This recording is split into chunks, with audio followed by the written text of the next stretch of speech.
In a world racing toward automation, where AI is taking over tasks like writing reports, analyzing data, and even giving feedback, what's left for us humans? Welcome to Irreplaceable, the podcast that explores what only people can do and why those things still matter more than ever. Every episode, we'll talk with business leaders, thought leaders, and change makers who are proving that human qualities like judgment, curiosity, and empathy aren't soft skills, they're strategic and competitive advantages. We'll explore questions like, can intuition still drive great leadership? How do we build trust in an AI-powered world? And what happens to accountability when no one's behind the algorithm?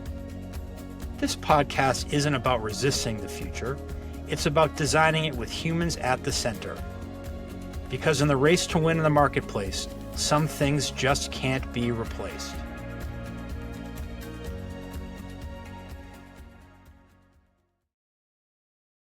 Hello, and welcome to Irreplaceable, the podcast that focuses on the human traits that organizations need to win in the age of AI. In today's topic, we're going to focus on emotional intelligence and empathy, two areas that my esteemed guests here are experts in. So I'd like to first start with my first guest, Cindy Rota, for introduction, and then Jamie Wasley. So Cindy, fire away. Sure. Thanks, Tony. I'm really excited to be here with both of you. So when I think about my career, I think about it in three phases. One, just being the architect and being behind the scenes, building strategies. I was at Vanguard for over 30 years. And in that time, I was an HR leader and a business leader where I led enterprise-wide talent strategies and transformations, leadership development, and organizational development work. I saw firsthand where great leadership just isn't about making smart decisions. It's truly about inspiring and genuinely and caring about your people. In my second phase, I really just emerged as this trusted advisor where I was the person that senior leaders would reach out to.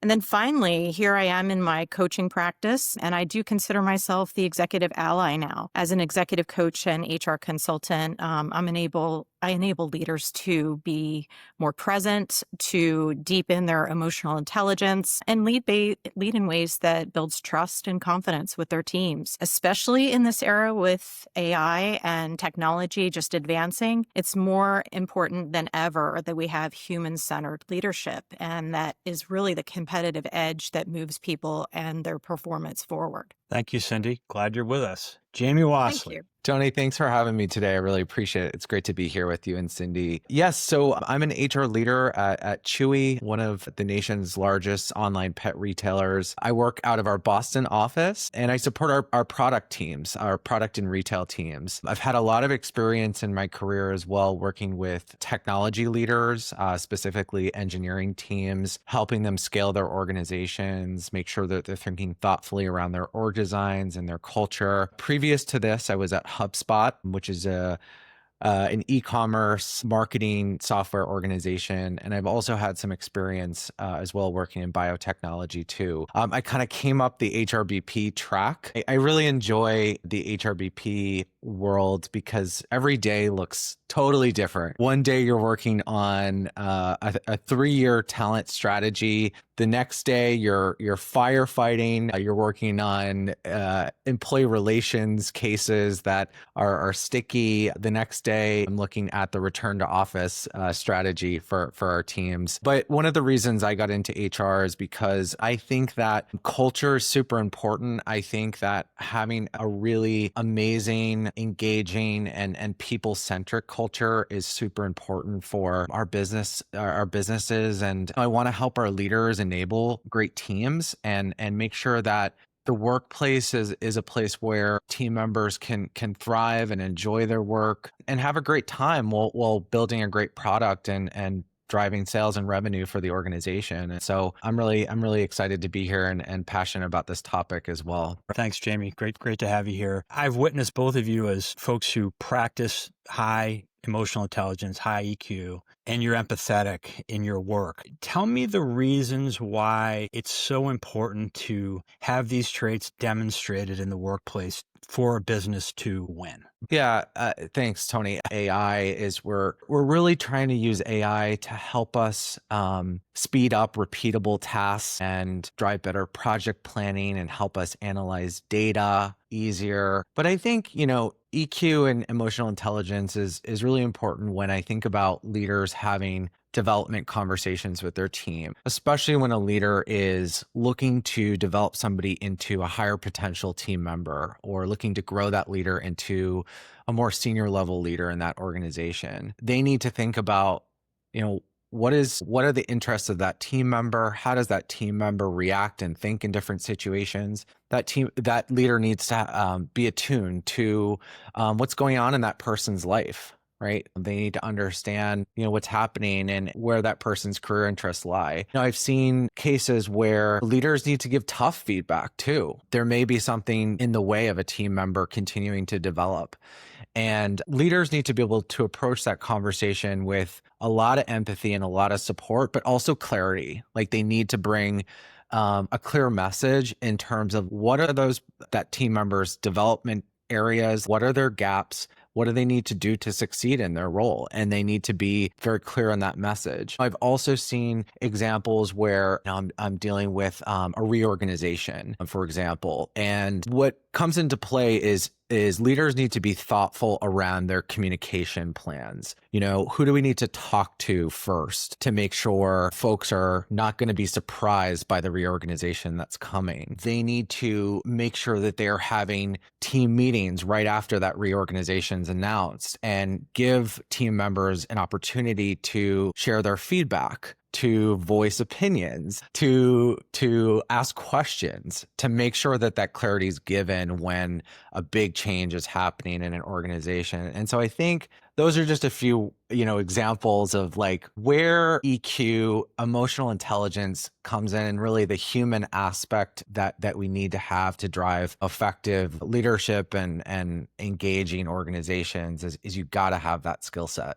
Yeah, I agree with Jamie. And I, a lot of the things that he said resonate with me, especially the large scale transformations. I think that a lot of times people are used to business as usual, doing whatever they do, whether it's striking the nav or making sure IT support is there, whatever the case might be. But when, we're in a fast moving environment and when change is all around us, we really need to lean in hard on our EQ and sort of that human element of who we are as leaders, because I think with technology and AI shaping the future, it's more important because we're becoming less personal. We're becoming less connected. We're becoming less attached to each other as humans. So it's really important for leaders to model this as best as they can, lead by example in those tough moments and showing sort of that empathy, that humility, and being willing to listen and be vulnerable in those moments, because that's where trust comes from. And that's where people will follow you into the fire when they know that you will do the right thing, you have their backs, and that they can trust you. I think in this day and age, we worry so much about technology and we're getting a bit disconnected from each other. This is the time more than ever that we need to lean in. When I think about EQ, Tony, you and I've had this conversation before. I just see this gate and a key, and you unlock this gate. And once the door is open, there's just so much more potential when people are really tapped into their emotional intelligence, right? Because working with others, understanding others, enabling others is so much easier when you understand how people perceive you and receive you. But then also you can help enable others to be their best as well by filling in the gaps, helping to bring them along as well. So we're changing. I think this is the moment, the critical moment for leaders and organizations to really lean into emotional intelligence. And I'm curious, have you seen this done well in the organizations where you've worked? I actually have. I've seen it not done well to the worst degree, and I've seen it done really, really Right, well to the right. best degree, right? I was And focusing on those exceptions, actually. but what I would say is when I saw it done well, it was something I just said about just being very like humility, like being honest, being transparent, telling people what you know, what you don't know, telling people where you're not feeling comfortable or where you're a little bit trepidatious about something happening, because I think we look to to leaders to have all the answers, and we take the tone from our leaders. So if a leader might say, listen, you know what, I don't know everything, and I'm figuring this out as we go along, but I commit to being upfront and transparent with all of you. And also, I'm here to support you in any way possible. We can talk about it. I have tools and resources that we can use so that we can sort of get through it. This one leader I had, that's really what he embodied every day. He was just honest and upfront and transparent, and he always had our backs no matter what. And even if it was a moment where we were being very vulnerable and we were saying, oh my gosh, I'm scared, I'm worried, or I feel like I'm not going to be the top of my game, or I'll make a mistake, he gave us a safe space to be able to figure these things out and eventually grow and be what we needed to be in that moment of change. Chewy has been on a journey to return to office, and we believe in a hybrid culture to enable flexibility. But there's a really strong connection that I've started to notice, I would say, over the last year of people being in the office, really getting to know one another, doing those coffee chats again. We're doing a lot of on-site planning. I think that visibility is important. I think when leaders get to know their teams as well, in a way that they know about a person's career interests, but they also know a little bit about the person too outside of work. Doing things around the holidays, doing things on birthdays, and sending notes out to their team members really shows that the leader is engaged in the team member and they're taking care of that team member. I think also, what else? I think when we don't see this happen very well, there can be tension in an organization, and it can really impact ultimately a leader's engagement score, how the leader is doing their talent planning in their organization, what is the retention of their org? Are they keeping the talent that they need? Are they building a bench strength in their organization? People want to work for leaders who they like and who they trust. And I think that you build that likability and that honesty through the truthfulness and good communication and good collaboration with your teams. I think about emotional intelligence and the ability to show empathy, and you kind of have to thread the needle between being a leader that is confident about the direction you're taking, but also willing to share when they don't have all the answers, or being willing to reach out and say, hey, there are times when I'm myself insecure about things. Do you think that's a hard thing for leaders and organizations to navigate? Or do you feel like that you're seeing more leaders saying, look, I know in order for me to show up as empathetic in this new world, I have to be willing to say, I don't know where AI is taking this organization, or I don't know, in fact, whether your jobs will change over time? I think it's hard when leaders aren't maybe bought in to the decision or the idea or new direction that we're heading in, because leaders almost have to kind of fake it a little bit, and sometimes you can see through that inauthenticity. But I think when the leader feels that they can be brought into the decision that is happening, or what we're being asked to do as an organization, we're being asked to adopt AI. Well, how does that look for my team? Are there ways that my team can get involved in the AI adoption? Can we start testing some tools out? Are there ways that I can bring my team in to join an innovation lab so I can practice and figure out how to learn how to build a custom GPT myself? Are there lunch and learns that we can do to get the teams feeling a little bit more comfortable with a topic like AI? So I think when a leader or leaders feel as though they're being brought along with the decision-making process of the organization, they can ultimately get behind that decision and communicate it out effectively. And so I think I kind of come back to, do we have really good kind of comms plans and good communications plans to ensure that the leaders who need to be brought into that feel like they're not being caught off guard and they have a hand in the planning? Now, that doesn't mean we can allow everybody to be part of the decision-making process of whatever direction that we're heading in, because we'll never be able to move forward in that reorganization or that new strategy we're trying to build. But it's important that I think all the voices are being heard, but then we commit, right? We commit to the decision and we move forward. Yeah, what I would add is once the leaders bought in and they're behind it, it's important to sort of help translate what's changing, what's not changing, and sort of the expectations for the people. Because I think with AI, while it might take some of the repeatable tasks away, you can certainly help the team to grow into this, hey, now we're going to be able to spend time on higher level that we really need your experience and your brain power behind these things. So it's really just sort of a paradigm shift for them and helping them understand what is AI taking off the table and what's the benefit to them and how can they operate at a higher level and where does that open up growth opportunities for them as well. But I agree with you, Jamie. If the leader isn't bought in, if they don't have what they need to move forward and truly lead the team through a change effort, then and it goes back to EQ, right? If they don't have what they need, they're not going to be able to do it. People are going to smell that from far away and they're going to know that the leader is not being authentic, right? So the leader needs to be vulnerable and also admit when they need help and when they don't understand and when they're uncomfortable and get what they need, whether it's, through their leaders, through peers, through a coach, whatever that case may be, then that helps them to show up the way they need and support their team in the way that they need. Thanks, Cindy. I'm wondering about the possibility of whether EQ, emotional intelligence, or even empathy, are these human traits or capabilities that can be developed in leaders? Or is it the case you either have it or you don't? I'll take a shot at that one. So I think it can be developed.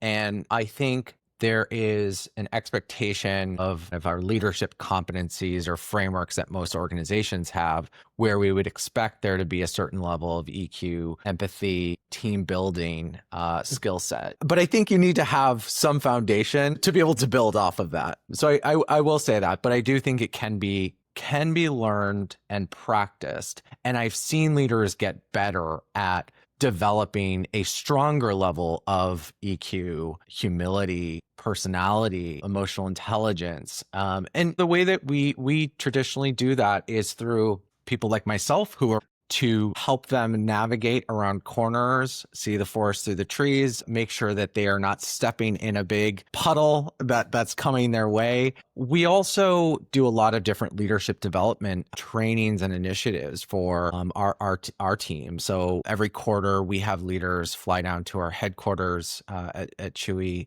in Plantation, and they participate in a 6 to 8 week intensive course where there's multiple topics within that, but one core topic is emotional intelligence and leading with empathy. And so the leaders spend a good amount of time focused on that, and they do case studies and they practice with other leaders who are their peers. And actually where I've seen a lot of the magic and leaders make a lot of progress in that is by testing and doing case studies and really getting into it with other leaders and learning from other leaders and seeing what works well, what doesn't. And then a lot of times we'll have facilitators which will point out areas of opportunity for those leaders kind of live in the room. And so that's kind of fun. I found that kind of the older school, traditional kind of watching a video, doing courses online through like an LMS, that isn't as effective in terms of upskilling the leader in EQ and emotional intelligence and humility. I've seen it more when you do it in practice. And so I don't know, all to say that I think you need to have some foundation of it, but I do think it can be developed. But it sounds like at Chewy, there's a intentional focus on leaders muscle building those capabilities in order to become the leaders that Chewy needs them to be. And you're doing simulations and you're doing practice and you're giving feedback in the moment in kind of a safe setting, if you will. Yeah, and we weave it throughout our leadership competency, our performance management systems and processes, and our talent review season. So leaders are also being held accountable to demonstrating those behaviors, and it's impacting things like succession planning, compensation, performance management. And so you have to be able to demonstrate some level of those capabilities to be a successful leader at Chewy. I agree with so many things that Jamie said, and it was just music to my ears to hear what Chewy does in terms of emotional intelligence. I just think that we don't always value that, and we don't teach people. And it is teachable. I agree with you 100%. It's not a fixed trait. It's something that can be learned. The sad part is not everyone has a foundation, and those folks are a bit harder to work with, but it's still doable, right? It takes a little bit more time and more effort, but I think you can certainly get people there. I think when you can give someone the WIFM, what's in it for me,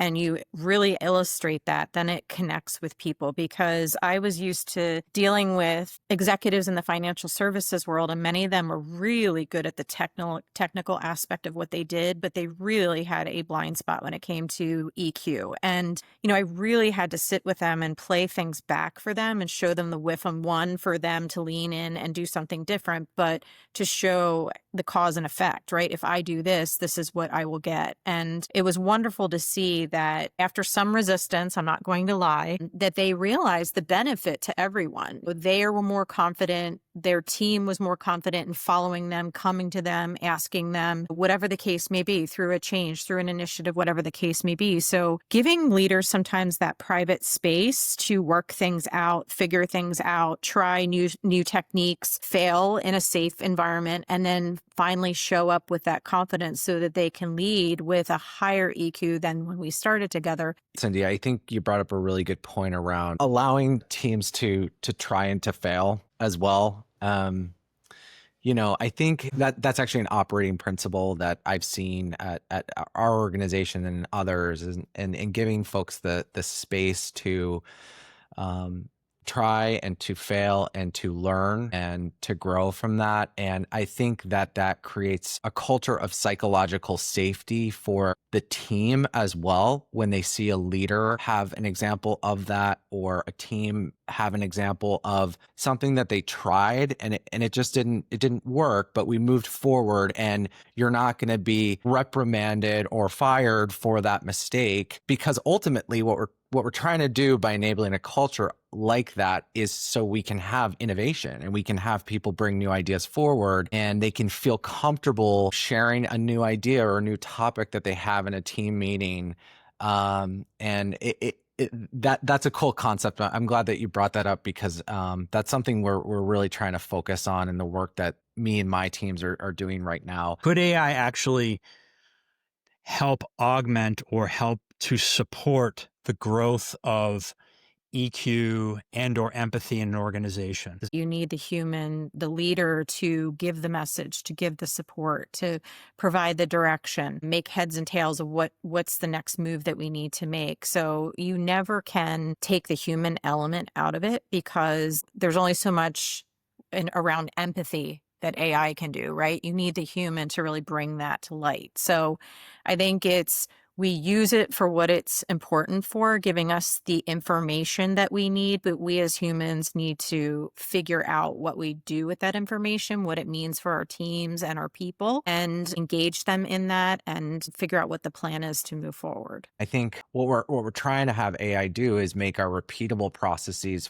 faster, so we can focus on the more strategic value-added work of our team. We started to use it in our employee engagement surveys, where the analysis is helping us speed up like where we need to focus our time. And pinpointing areas where leaders may want to have like those follow-up conversations with their team. And I think in order to do that, they want to focus their attention, and a lot of their value is in those follow-up conversations with the team, and making sure the team's on board with their survey results, and talking about what we're going to do to action plan and act on those results. Another thing we're kind of looking at right now is in our like promotions processes and our talent review processes. Like, everyone knows that those processes can be long and arduous, especially for super busy executives and leaders. We're trying to use AI to speed up and provide more support to do those things. It doesn't take out the element of the judgment the leader needs to have. They need to make sure that they're making still thoughtful performance and talent decisions, and they're making good promotion decisions on their team members. But I think we're trying to give them with AI is trying to give them a way to synthesize the data, help them with their writing. So AI is just helping kind of speed up that prep work to be able to have a successful calibration and get to that discussion sooner. So it's been really fun, actually, like to watch these different processes that like HR business partner teams do like evolve. It's been really cool. EQ is a business imperative. It's a superpower. It's something that people really need to develop to be an effective leader, to be an effective professional, if you will, because it just really helps us to connect better with each other, to understand each other better, and just frankly leverage the best in each of us, our talents and so forth. We talk a lot about engagement here, right? So if we have a full picture of people and their abilities, and we have a sense of ourselves, we can just really unlock a lot of potential around us through EQ. So I think, again, we can't discount the fact that AI is wonderful and it helps us to make our lives easier, but it never will take away the human element and the importance of that. So I think it's just always balancing both of those elements and making sure that we're not shirking our responsibilities because of technology, because of AI. Directionally, are you optimistic or are you pessimistic or a little bit of both about how you're seeing your partners in the business, your focus on developing their EQ, developing their empathy skills? I would say that I'm optimistic about the role that leaders are playing in driving EQ and emotional intelligence and great cultures. I think it continues to be a super important part of organizations and building the best place you want to work at. Like you said, we need to retain talent and we need to keep the best talent in our organization. I think the way that you do that is by having really great leaders who are displaying those qualities and those capabilities. I don't know how AI is going to impact, if we're still going to have the same level of focus on those qualities. I think maybe we've already seen a little bit of those qualities become maybe less valuable as we're all kind of working online and remotely and through text messages and Slack and all those things. But on the other hand, a lot of organizations are doing back to office and a lot of organizations are getting back in person. And I guess that makes me confident that there's still that importance of the human element and that connection that I think we all thrive on too. Like we all kind of need the connection to others. And I think in person helps us do that. I'm a big proponent of hybrid work and remote work, but I've just seen kind of that magic a little bit come a little bit more alive over the last, I think, kind of year or two, like post-COVID. And I think if you have EQ, you can continue to kind of work on that skill through that process. And I think we're probably getting to that point that you were describing, Jamie, where we're kind of getting to that good sweet spot where people are reconnecting, they're valuing the human connection and so forth. But I do think that this is never going to go away. If you want to be an effective leader, you have to work on your EQ because it really helps your team to feel seen, heard, and valued. And if you don't pick up on those cues and you don't understand people and connect with them appropriately, you're never going to be able to do those things. And it will affect the bottom line in so many different ways, whether it's productivity or whether it's retention, whatever the case may be. So I do think that, and I think what's great is we're all coming back together. And I think whether it's a hybrid or it's back in the office or just people connecting in general and, hey, I'd rather network with you in person. Let's meet for coffee. I don't want to be on Zoom. I think people are getting tired of looking at screens and everything feeling artificial. So I do think that people are getting a good mix of those things so that they can continue to stay connected. One of the things I just learned from our conversation was, in a way, when folks think about back to office, many perceive it as sort of a disciplinary move, right, or a move intended to increase productivity or to ensure that folks are working when they say they're working. But what I'm also hearing is when people are together for some period of time in the work week, it allows them to develop and perhaps unlock some of that empathy or some of that EQ by virtue of the fact, to your point, Cindy, they're not on a screen. So you're more able to sort of practice, similar to what you talked about, Jamie, what you have doing with your leaders. I agree. I think if we don't practice it, like we're not going to continue to like develop our social skills. And I don't know, like for me, I mean, I don't know. I feel like I did get a little isolated, like, in the last couple of years, like over COVID. And I feel like my social skills were a little bit rusty. And I don't know. I think a lot of us had a little anxiety about going back into the office because we weren't kind of sure how it would be and who were my coworkers that I never met in person. Was it going to be awkward? And I've just seen people kind of come out of their shells a little bit more as they've kind of done some more time in the office, and we've started to kind of see that buzz in the office happening. We do lunches and things like that, and we have a lot of different team building activities. And I think a lot of our employees were like, "Oh, there's a mandate to get back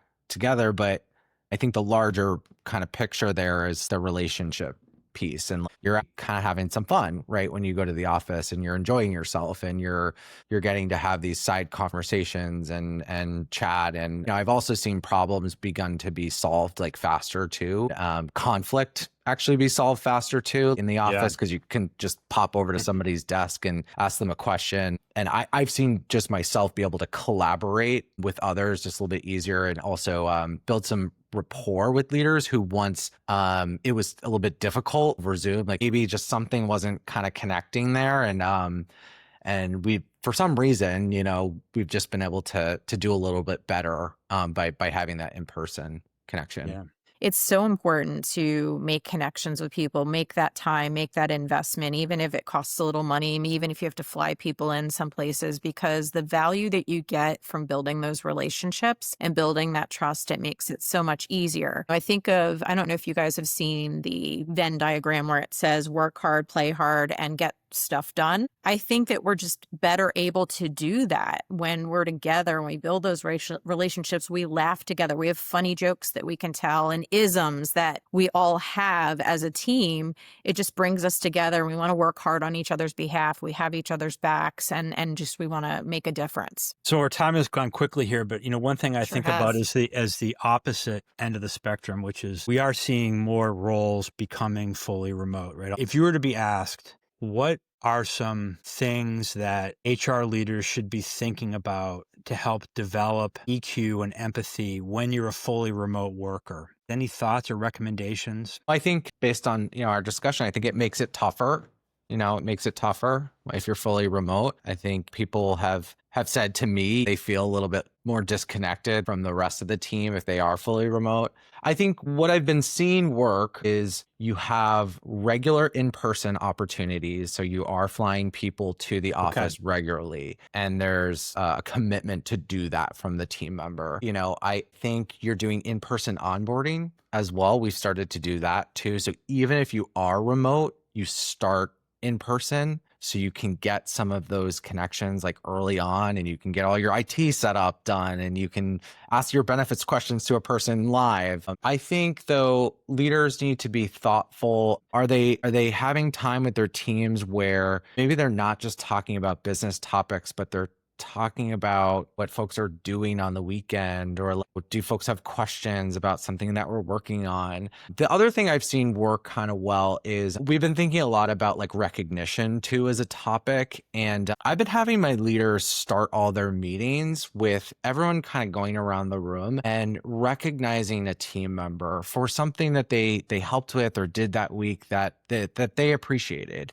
And I think it builds a little bit of the culture like in that remote setting, and you're kind of recognizing people that you may not get to see live and in person. And that seems to work a little bit. But I think it's really tough, honestly. I think it's really tough to build a great EQ and culture, like if you're a fully remote person.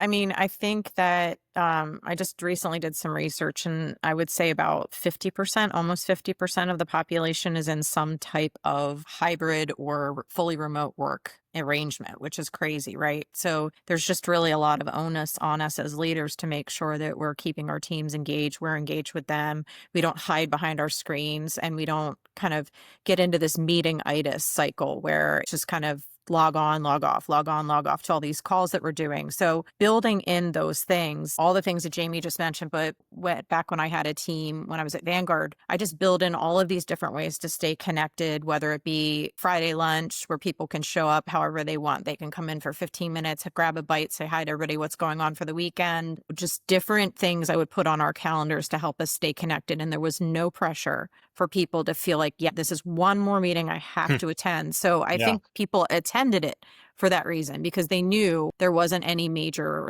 requirement for them. If they wanted to show up, if they wanted to connect, they could. And Jamie, I agree with you. We would recognize birthdays and different things that were going on just so that people felt like they were people and not a worker. Right. And that we were connected with each other. We cared about each other. So I think the more that people feel that from us, I think that's where people are really engaged and, want to be part of the mission, right? Want to be part of the team. Well, I want to thank you both. This has been really an eye-opening conversation for me, new insights, different insights that I thought I would hear coming in, which is always fun for me. So I want to thank you both, Jamie and Cindy. It was a pleasure. Thank you so much. Really appreciate it. Thank you, Tony. It was great to be here. I really appreciate the time. If you found this episode interesting and useful, please follow the Irreplaceable podcast, where we've discussed a number of different topics about the human traits that are needed to win in the age of AI.